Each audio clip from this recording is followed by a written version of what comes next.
വാസ്തവത്തിൽ ഞാൻ നേരത്തെ ചോദിച്ച ചോദ്യത്തിനൊന്നും റജി മറുപടി നൽകിയിട്ടില്ല. ഞാൻ വളരെ എന്ത് മറുപടി? കൃത്യമായിട്ടാണ് പറഞ്ഞത്.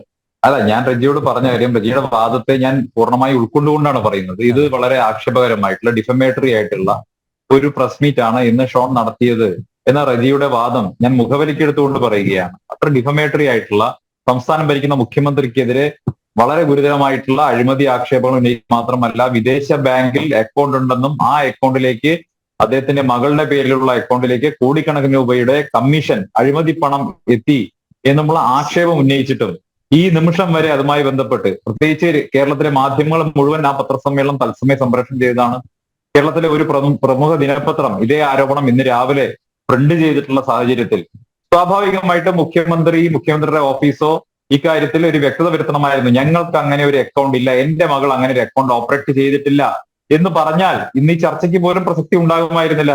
പക്ഷെ മുഖ്യമന്ത്രിയോ മുഖ്യമന്ത്രിയുടെ മകളോ മുഖ്യമന്ത്രിയുടെ പാർട്ടിയോ അത് സംബന്ധിച്ചൊരു വിശദീകരണം കൊടുക്കാതെ, ഞാൻ ഒരു മിനിറ്റ് റജി, ഒരു മിനിറ്റ് പ്ലീസ് ഒന്ന് കംപ്ലീറ്റ് ചെയ്തോ. മുഖ്യമന്ത്രിയുടെ മകളോ മുഖ്യമന്ത്രിയുടെ പാർട്ടിയോ അതല്ലെങ്കിൽ മുഖ്യമന്ത്രിയോ തന്നെയോ ഇക്കാര്യത്തിൽ ഒരു മറുപടിയും നൽകിയിട്ടില്ല. സാധാരണ അതിൽ പിണറായി വിജയൻ ഇത്തരം വിവാദങ്ങൾ പലപ്പോഴും ഉണ്ടാകുമ്പോഴൊക്കെ വൈകിട്ട് പത്രസമ്മേളനം വിളിച്ച് ഏതെങ്കിലും തരത്തിലുള്ള തെറ്റിദ്ധാരണ പടർത്തി അതിൽ നിന്ന് രക്ഷപ്പെടാൻ വേണ്ടിയുള്ള ഒരു പരിശ്രമമെങ്കിലും നടത്താറുണ്ട്. ഇവിടെ അതിനു പോലും സാധിക്കാത്ത രീതിയിൽ അദ്ദേഹം വ്യക്തമായ തെളിവുകളുടെ അടിസ്ഥാനത്തിൽ ഒരു കുടുക്കിൽപ്പെട്ടിരിക്കുന്നു. ഇന്ന് നിഷേധിച്ചു കഴിഞ്ഞാൽ നാളെ ഇനി അഥവാ ഷോൺ ജോർജ് മറ്റ് തെളിവുകളുമായി പുറത്തു വന്നാലോ എന്ന ഭയം കൊണ്ടാണ് CPM ഇത് നിഷേധിക്കാത്തത് എന്നുള്ളത് വ്യക്തമാണ്. ഒന്ന്. രണ്ടാമത്തെ കാര്യം, ഇവിടെ ഞാൻ മനസ്സിലാക്കുന്നിടത്തോളം കോടിക്കണക്കിന് രൂപയുടെ ഇടപാടുകൾ ഈ ബാങ്ക് അക്കൗണ്ടുമായി ബന്ധപ്പെട്ട് നടന്നു എന്ന ആക്ഷേപമാണ് ഷോൺ ജോർജ് ഉന്നയിച്ചിട്ടുള്ളത്. അപ്പോ അത് വളരെ പ്രാധാന്യമുള്ള ഒരു ആക്ഷേപമാണ്. അത് സംബന്ധിച്ച് അന്വേഷിക്കേണ്ടതാണ്. ഇവിടെ BJPയുടെ നേതാക്കന്മാർ പ്രതികരിച്ചില്ല എന്നൊക്കെ പറയുന്നത് വസ്തുതാ വിരുദ്ധമാണ്. എന്നെ പാർട്ടിയാണ് ഇന്ന് ചർച്ചയ്ക്ക് ഇങ്ങോട്ട് അയച്ചിട്ടുള്ളത്. എന്നെ അനിൽ നമ്പ്യാർ നേരിട്ട് വിളിച്ച് ഞാൻ ചർച്ചയ്ക്ക് വന്നത് ആളല്ല, മറിച്ച് BJPയുടെ സംസ്ഥാന കാര്യാലയത്തിലേക്ക് ചർച്ചയ്ക്ക് ആളെ അയക്കാൻ വേണ്ടി ജനം TV ആവശ്യപ്പെട്ടതനുസരിച്ച് പാർട്ടിയാണ് എന്നെ ചർച്ചയ്ക്ക് അയച്ചിട്ടുള്ളത്. പാർട്ടിയുടെ നിലപാടാണ് ഞാൻ പറയുന്നത്. പാർട്ടി നിലപാട് ഇക്കാര്യത്തിൽ അന്വേഷണം നടക്കണം. മുഖ്യമന്ത്രിയും മുഖ്യമന്ത്രി ഓഫീസും നടത്തുന്ന കൊള്ളകൾ സംബന്ധിച്ച് ആദ്യമായി കേരളത്തിലെ പൊതുസമൂഹത്തോട് വിളിച്ചു പറഞ്ഞത് BJPയുടെ സംസ്ഥാന അധ്യക്ഷൻ K. സുരേന്ദ്രൻ തന്നെയാണ്. സ്വർണ്ണക്കടത്തുകായ സമയത്ത് ആ സമയം മുതൽക്കുള്ള കോടിക്കണക്കിന് രൂപ ഇടപാടുകൾ, അതിലേക്ക് കൂടി വെളിച്ചം വീശുന്ന തെളിവുകളായിരിക്കാം ഒരുപക്ഷെ ഷോൺ ജോർജ് ഇന്ന് പുറത്തുവിട്ട രേഖകൾ, അല്ലെങ്കിൽ ഷോൺ ജോർജ് ഇന്ന് പുറത്തുവിട്ട വസ്തുതകൾ എന്ന് ഞങ്ങൾ വിശ്വസിക്കുകയാണ്. രേഖകൾ പുറത്തുവിടാൻ സാധ്യമല്ല. അതിനുള്ള കാരണം എന്ന് പറയുന്നത് നമുക്കറിയാം, ഒരു ബാങ്ക് അക്കൗണ്ട് എന്ന് പറയുന്നത് സ്വകാര്യതയുമായി ബന്ധപ്പെട്ട വിഷയമായതുകൊണ്ടാണ്. അതിൽ പറഞ്ഞുകൊണ്ട് ആ തൊടുന്യായം പറഞ്ഞുകൊണ്ട് പിടിച്ചു നിൽക്കാൻ നിങ്ങൾക്ക് സാധിക്കില്ല. ഇത് വളരെ ഗുരുതരമായിട്ടുള്ള ആക്ഷേപമാണ്. ഇനി അതല്ലെങ്കിൽ ഷോൺ ജോർജിനെതിരായിട്ട് കേസ് കൊടുക്കാൻ എന്തേ തയ്യാറാകാത്തത്? എന്തേ കേസ് കൊടുക്കുമെന്ന് പറയാത്തത്? അപ്പൊ കാര്യങ്ങൾ വ്യക്തമാണ്. ഇവിടെ SNC ലെവലിൽ നിന്ന് നിങ്ങൾ എന്തിനു പണം വാങ്ങി?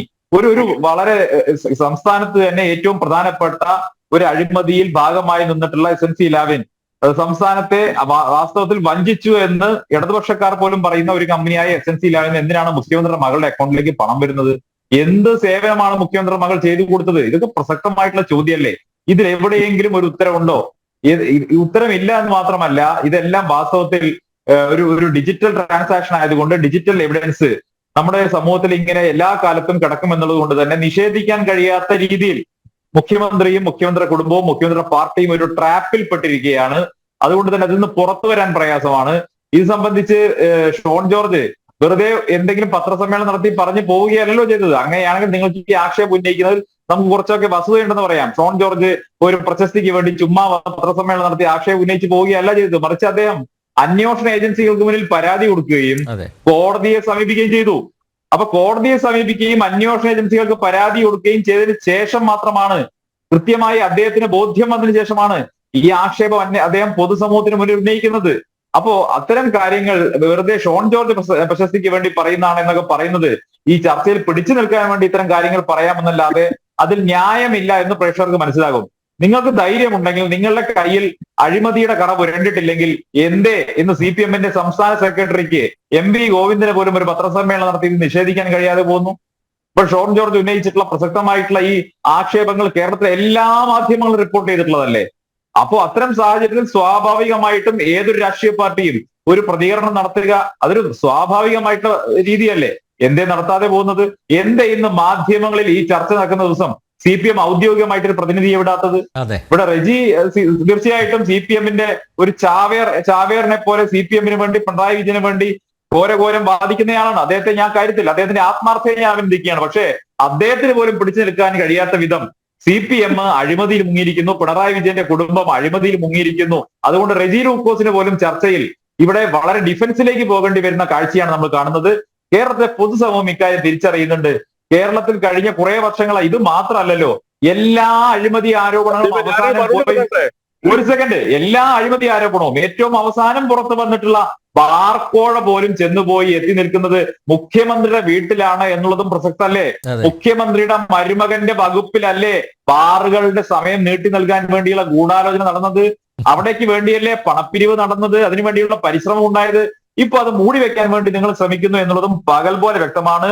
പിണറായി വിജയന്റെ കുടുംബം ഇവിടെ ഒരു ഫാസിസ്റ്റ് ഭരണകൂടം എന്ന രീതിയിൽ ഒരു ഫാസിസ്റ്റ് കുടുംബമായി ഈ സംസ്ഥാനത്തെ അടക്കി ഭരിച്ചുകൊണ്ട് ബാക്കിയുള്ള CPM അടിമകളെ മുഴുവൻ മൗനം പാലിക്കാൻ വേണ്ടി നിർബന്ധിതമാക്കിക്കൊണ്ട് അഴിമതിയിൽ മുങ്ങിക്കുളിച്ചു നിൽക്കുന്നു എന്നാണ് ഷോൺ ജോർജ് പുറത്തുവിടുന്ന കാര്യങ്ങൾ പരിശോധിക്കുമ്പോൾ നമുക്ക് മനസ്സിലാകുന്ന കാര്യങ്ങൾ. അതുകൊണ്ട് തന്നെ ഈ കാര്യത്തിൽ CPM പാലിക്കുന്ന മൗനം അത് കുറ്റകരമായ മൗനമാണ്. കേരളത്തിന്റെ കോടിക്കണക്കിന് രൂപ കേരളത്തിലെ സാധാരണക്കാരായ പാവപ്പെട്ട മനുഷ്യർക്ക് പെൻഷൻ കൊടുക്കാനും അവരുടെ ചികിത്സയ്ക്കും അവരുടെ വിദ്യാഭ്യാസത്തിനും ഇവിടുത്തെ അടിസ്ഥാന സൗകര്യ വികസനത്തിനും വേണ്ടി ഉപയോഗിക്കേണ്ട പണം കൊള്ള ചെയ്തുകൊണ്ട് വിദേശ മണ്ണിലേക്ക്, വിദേശ ബാങ്കിലേക്ക് കൊണ്ടുപോവുകയും വിദേശത്ത് ടൂർ നടത്തി ആഘോഷിക്കുകയും ചെയ്യുന്ന ഒരു മുഖ്യമന്ത്രിയും കുടുംബവുമാണ് കേരളത്തിലുള്ളത് എന്ന് മലയാളികൾ മനസ്സിലാക്കുമ്പോൾ വാസ്തവത്തിൽ വലിയ ഞെട്ടലാണുള്ളത്. അതുകൊണ്ട് തന്നെ ഈ കാര്യത്തിൽ സംശയ നിവാരണം നടത്തേണ്ടത് മുഖ്യമന്ത്രിയും കുടുംബവും അദ്ദേഹത്തിന്റെ പാർട്ടിയുമാണ്.